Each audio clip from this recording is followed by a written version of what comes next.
श्री गणेशाय नमः। ओम नमः शिवाय। जैसा कि टॉपिक देखकर आज आपको पता चल गया होगा, आज हम बात करेंगे संतान भाव के बारे में, यानी कि कौन से भाव से हमें संतान हो सकती है और कौन सा भाव है जो हमारे जीवन के कर्मों को निर्देशित करता है, कंट्रोल करता है। तो स्वागत है आपका दिव्या के साथ भाग्य की बात में।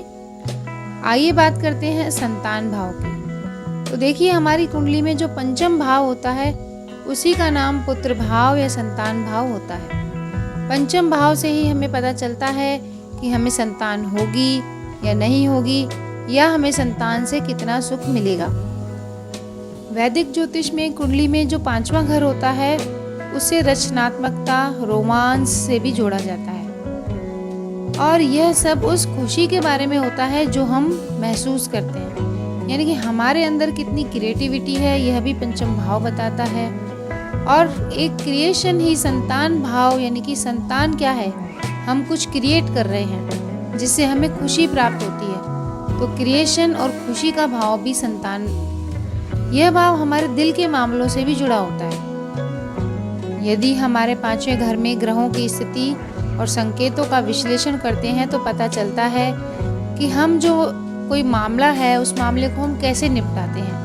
पांचवा घर हमारी पहली गर्भाधान या गर्भावस्था का प्रतीक है, यानी हमारी पहली संतान होगी या नहीं होगी उसके बारे में संकेत देता है पांचवा भाव। यह भाव मनोरंजन, खेल और रोमांस से भी जुड़ा होता है।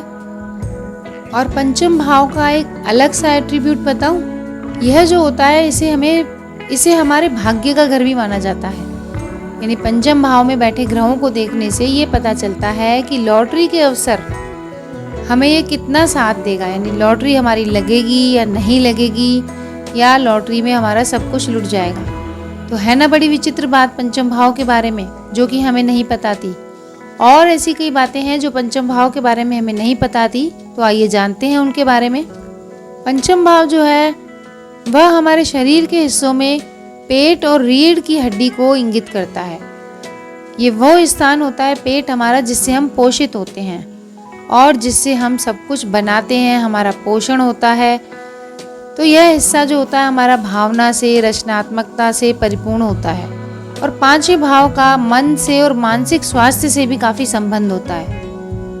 और तो और पांचवें भाव को इंट्यूशन का भाव भी कहते हैं। किसी की इंट्यूशन कितनी ज्यादा स्ट्रॉन्ग है यह भी पंचम भाव से पता चल सकता है।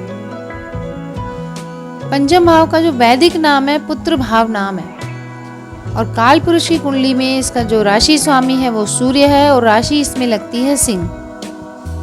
शरीर के हिस्सों में देखें तो इसमें पेट है, अग्नाशय है, रीढ़ की हड्डी है, ये सब हिस्से पंचम भाव से रिलेट करते हैं। कई लोग जो जानना चाहते हैं हम प्यार में सफल होंगे कि नहीं होंगे, हमारा रोमांस कैसा चलेगा, या फिर लव मैरिज कह लें, तो वो सब हम देखते हैं पंचम भाव से। हमारा रोमांटिक पार्टनर कैसा होगा, हमारा क्रिएटिव पार्टनर कैसा होगा, या जिसे हम प्यार करते हैं क्या वो हमें प्यार करता है कि नहीं, यह भी सब हम पंचम भाव से देख सकते हैं। और तो और पंचम भाव से हम अभिनय यानी नाटक कला को भी देख सकते हैं, क्योंकि क्रिएशन का भाव है ना, इसलिए जो लोग नाटक में विश्वास रखते हैं, एक्टिंग का, थिएटर का जिनका काम है, वो भी हम पंचम भाव से देखते हैं। किसी कला को सीखना, सिखाना, किसी को उपचार यानी इलाज देना, ये सभी गतिविधियां हम पंचम भाव से देख सकते हैं।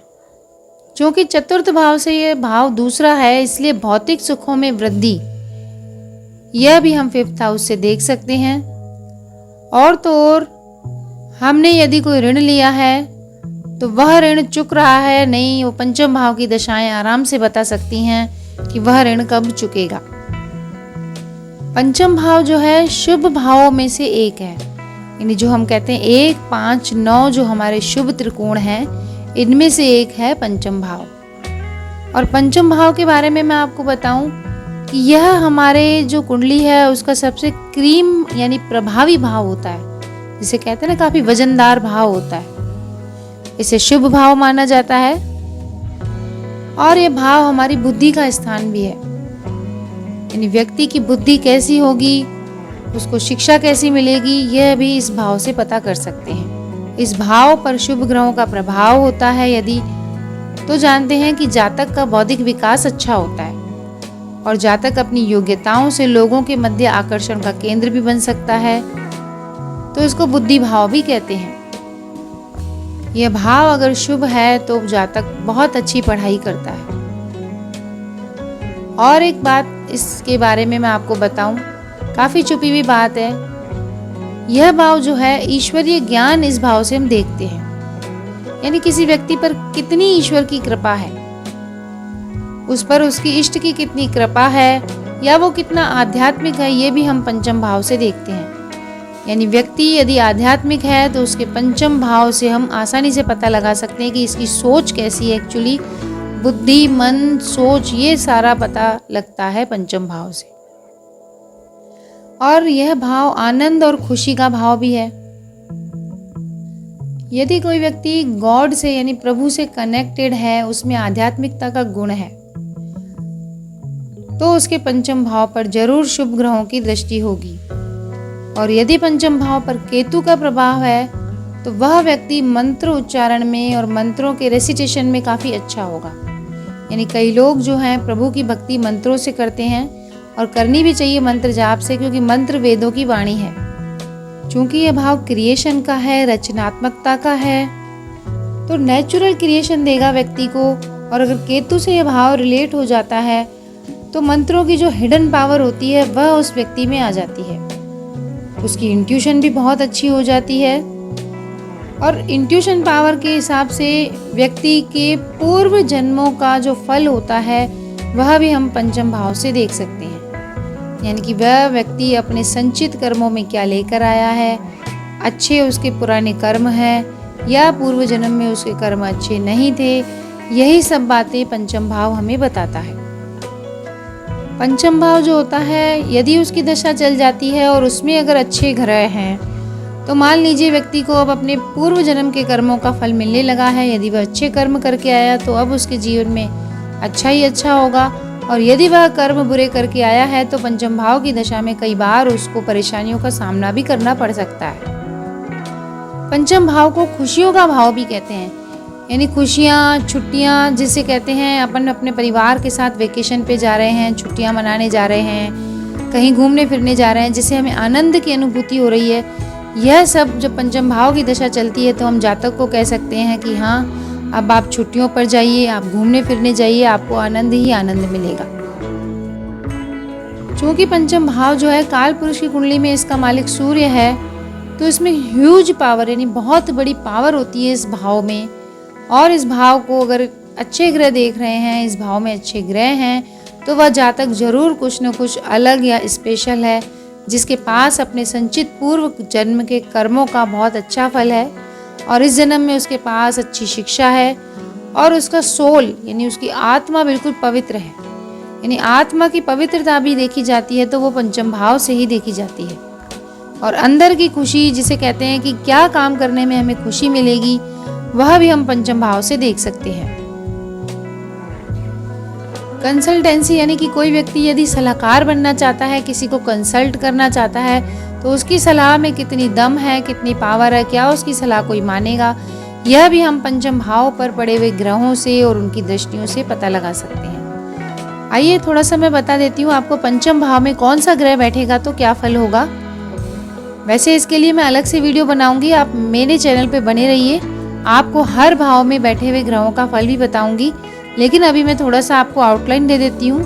तो देखिए, सूर्य यदि पांचवें भाव में है तो जातक को सजग बनाता है और अपनी बातों पर अमल करने वाला बनाता है। हालांकि व्यक्ति जिद्दी तो हो सकता है और गुस्सैल भी हो सकता है, लेकिन जो है उसका दायरा वाइड होता है, बहुत फैला हुआ उसका दायरा होता है, और राजनीति में वो अच्छा काम कर लेता है।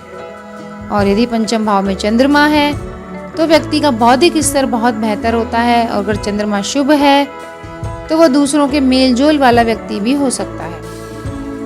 पंचम भाव में मंगल है तो इसके कारण जातक बहुत अधिक उत्तेजित, और उसमें मतलब कार्य करने के लिए काफी उत्तेजना होती है, बहुत जल्दबाजी से वह अपने काम पूरे करता है, इस कारण वह अपने लोगों को विरोधी भी बना लेता है। वहीं अगर बुध है पंचम भाव में तो जातक को संतान होने में थोड़ी परेशानी झेलनी पड़ सकती है, लेकिन जातक काफी मनोविनोदी यानी कॉमेडियन टाइप का वह जातक होता है। जिसकी की बातों में हास्य रस झलकता है। वहीं पंचम भाव में गुरु है तो जातक बहुत अधिक ज्ञानवान होता है, शिक्षा के क्षेत्र में अच्छे प्रयास करता है, बहुत अच्छा गुरु बन सकता है।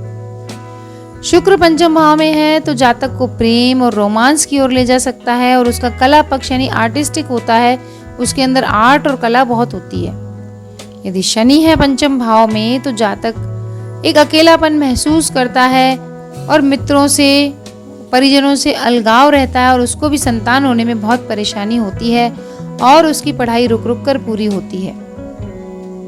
वहीं अगर राहु केतु पंचम भाव में है तो जातक के मन मस्तिष्क में विचार तो काफी लंबे लंबे होते हैं, मैं ये कर लूं, मैं वो कर लूं, लेकिन उसका एग्जीक्यूशन यानी कि वह उन कार्यों को करने में सक्षम नहीं होता है। उसकी सोच का दायरा तो बहुत बड़ा होता है, लेकिन उसको जो उस सोच के बाद परिणाम मिलते हैं वो ज़्यादा अच्छे नहीं मिल पाते हैं और उनको संघर्ष अधिक करना पड़ता है। तो इस प्रकार हमने जाना कि पंचम घर जो होता है अभिनय का स्थान भी होता है, संतान से प्राप्त होने वाले सुख का स्थान होता है और ये स्थान जो है शेयर बाजार से लाभ यानी शेयर बाजार का स्थान भी होता है, यानी लॉटरी है, कोई जुआ है, उससे फायदा होगा कि नहीं होगा ये भी हम इस भाव से जान सकते हैं। और हमने देखा कि लव लाइफ यानी प्रेम प्रसंग, पूर्व जन्म के पुण्यों का फल भी इसी पंचम भाव से हम देख सकते हैं। और तो और पंचम भाव जो है तीसरे घर से तीसरा भाव होता है, इस कारण से इस घर से भाई बहनों की छोटी मोटी यात्राओं को देख सकते हैं। आपके पिता की कोई धार्मिक आस्था है या पिता की विदेश यात्रा है, उसका हम पता लगा सकते हैं।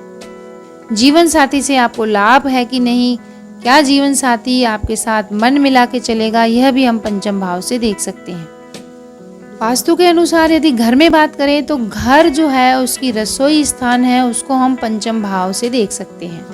यानी पंचम भाव का स्थान हमारे घर में रसोई घर को माना जाता है और इस स्थान पर शुभ प्रभाव होगा तो व्यक्ति का जीवन और स्वास्थ्य यानी उसकी हेल्थ भी उत्तम होगी, उसकी इम्यूनिटी और इंट्यूशन काफ़ी अच्छा होगा और उसका खान पान का स्वरूप भी यही भाव तय करता है कि उसका खान पान कैसा होगा। तो ये सब बातें जो थी हमने जानी पंचम भाव के बारे में। तो हमने देखा कि पंचम भाव कोई ऐसा वैसा भाव नहीं है, यह हमारी कुंडली का काफ़ी प्रभावशाली भाव है और शुभ भाव है।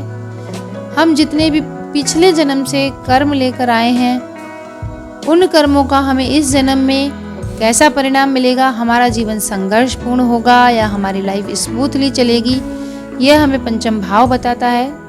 कई लोगों को काफ़ी वर्ष बीत जाने के बाद भी संतान सुख नहीं मिलता, तो उसके लिए भी हमें पंचम भाव पर ग्रहों की स्थिति देखनी चाहिए। तो इस तरह से ये तो थे कुछ पंचम भाव के एट्रीब्यूट। आगे इसी तरह के अन्य भावों के एट्रीब्यूट लेकर मैं और वीडियो बनाऊंगी और हर भाव में बैठे हुए ग्रहों का फल भी बताऊंगी। तब तक यदि आप नए हैं मेरे चैनल पर तो सब्सक्राइब करिए, शेयर करिए, लाइक करिए। तो मिलते हैं एक और नए वीडियो में, तब तक के लिए नमस्कार दोस्तों।